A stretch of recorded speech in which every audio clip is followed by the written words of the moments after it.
Well, welcome back, dear viewer, here on Decoded here at the Trademark Hotel. Look at this amazing couple dancing. Hey, awesome. Okay. Wonderful. So, Dennis, you saw her dancing with somebody else at the very beginning, and now you're dancing with her forever in marriage. Wow, I can comfortably dance with her without anyone interrupting.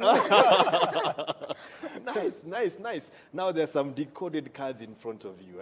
So I'll ask Gladys, you take the one on this side, Dennis, you take the one on that side, on the other side. So you can take the decoded cards, the red decoded cards. Thank you. Wonderful. Wow. So now there are some questions on those cards. So I'll ask you, Dennis, to ask your wife the first question.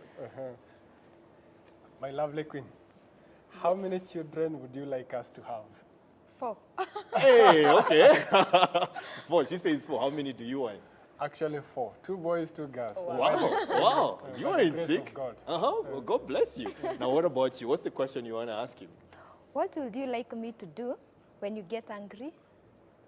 We just relax and we talk later. Yes. Without burning up. Without burning up. You relax and then you talk later. Relax, we talk later. Yeah. And now, what do you want him to do when you get angry? Okay, to silent and also relax, and we will talk later. You'll talk later. Yeah. It's interesting how both of you are saying talk, and it's interesting in front of you, something written talk. So that is an important thing, because you mentioned that, sometimes kukasirika inakuanga ndani ya ndoa. Have there been moments of anger?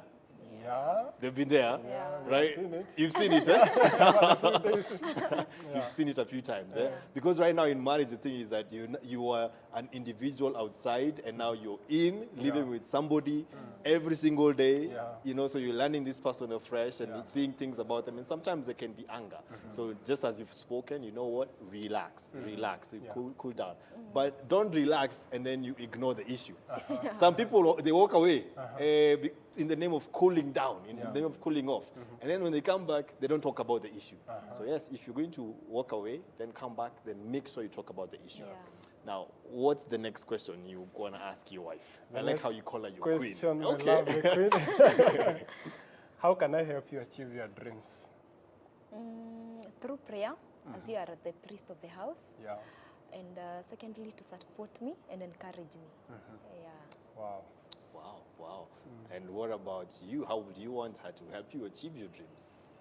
Just be there for me, encourage me daily, and always pray with me that I may achieve my dreams. And anything I share with you, take it positively. Don't throw it away or just ignore it. Yes. And just support me. I'll do so.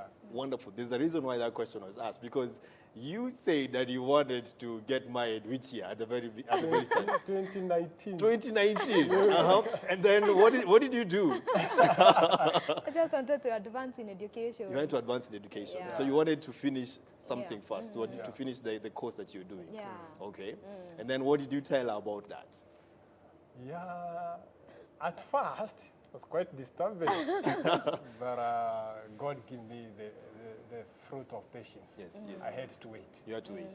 Yes. I had to wait, and I actually came to learn that God makes everything beautiful in its time. Yes. Were you thinking like you can still accomplish your dreams in marriage? Actually, I suggested that to her. You suggested that to her? And she said that I'll have many responsibilities in marriage. Yes. And I allowed her to finish. Yeah. And I like what it is that you said, because you say that the reason why you also wanted to finish that course and then get married is that you wanted to get into marriage when you're a full person, having accomplished that. Although because of COVID, I think you told me that you did not get to, so you're still finishing the course now in marriage. Now that is important, because many times people lose their dreams in marriage. So make sure that even right now that you're married, that you safeguard each other's dreams. You know what? You know each other's dream, like, you want to be this as a teacher, you want to be this as a teacher. And so you support each other's dreams. That's very, very important. Ladies and gentlemen, marriage should not be the death of your personal dream. You can be married and still fulfill your personal dream. Now, what's the question that you want to ask him? What kind of a wife would you like me to be? Wow. A submissive one. and a supportive one. Yeah. And I'll be do. Wow, wow, look at that, look at that. And what's your question to her? What kind of a husband would you like me to be? A responsible one? Wait a minute. Have you seen this? You two are holding to the hand. It's so natural, man. I love the body language over here, man. Okay, now let me not get carried away. Yeah, you answered the question. Want to be, for you to continue being fearing God, serving God, and also being responsible. Yeah. A responsible husband, and also a father to our children. Yeah. Wow. As I promised you during our wedding, I'll be a responsible husband. Yeah. Yeah. And you will never regret. Thank you. Wow, wow. Now that is powerful. That is powerful. Now what you two have done is actually you've done your own counseling in marriage by just asking each other these questions. Yeah. Now there's something in front of you. What is that word in front of you? Talk. Talk. Now I'll ask if Gladys you can lift the first letter, letter T. What's been written beneath it? Time. Time. Okay? And I'll ask you also to pick up the second one. What's been written? Ask. Ask. Yeah. So now for those two, in marriage, make time for conversations. Make time for conversations because people usually start getting busy in marriage. And you see, you will never stop getting busy. The more you grow, the busier you're going to be. But you have to always create time to talk. And now, as actually, yours was saying what? Ask. Ask. You ask questions. They're not just questions, leading questions. Questions that are going to require an answer that is not yes or no. That's going to be conversational. You see, like what it is that you've just done, the questions that you've asked us, those are open-ended questions. So that now you can have a conversation and know each other's feelings and where you're at. You know what? So have those things.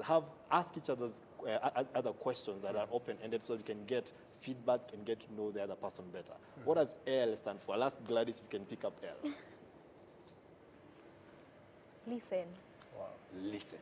Listen, kusikiza. In marriage, that's an important skill, listening skill.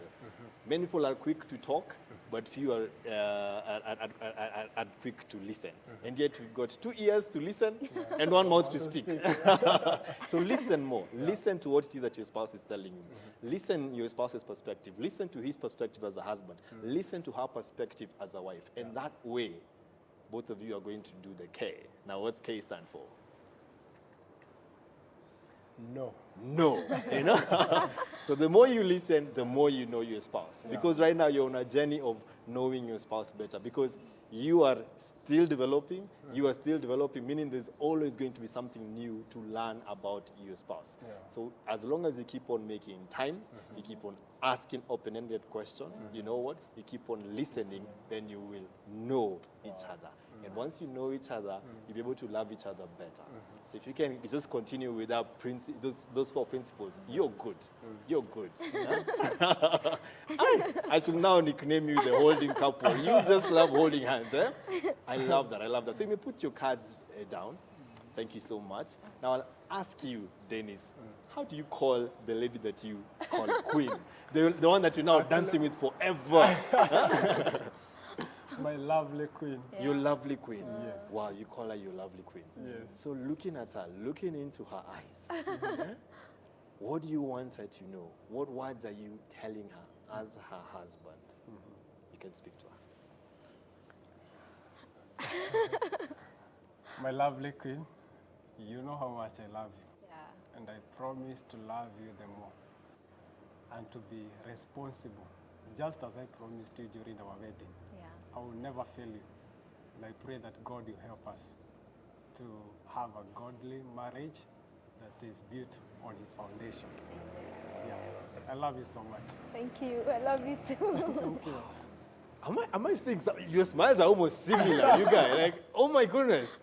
This is true love. Look at this. Look at this, ladies and gentlemen. Now, what about you? What do you call? What name do you used to call him? My king. Your king. Eh? So queen and king. Yeah. So now to you, smiling Gladys, looking at your king, what do you want him to know even now that you are in marriage? My king, Dennis. I promise to love you. Thank you. Support you. Thank you. To be very submissive. Thank you. And always encourage you. Every project that you have, I want to support you. And I want to be also responsible, a submissive wife, and also to our children. And by the grace of God, I know we shall do exploit. Amen. Amen. Oh my goodness. Oh my goodness. Look at them. Ah. Oh. These two are clearly enjoying each other. This is what marriage is supposed to be like. Does marriage have challenges? Yes, it does. But through the challenges, you know each other, you grow together, and you become a blessing to each other. You know what? If you are a dating or a married couple and you'd like to be part of this show, we would love to host you. Please reach us on 111 444 111 or through our social media handle. This issue has been decoded.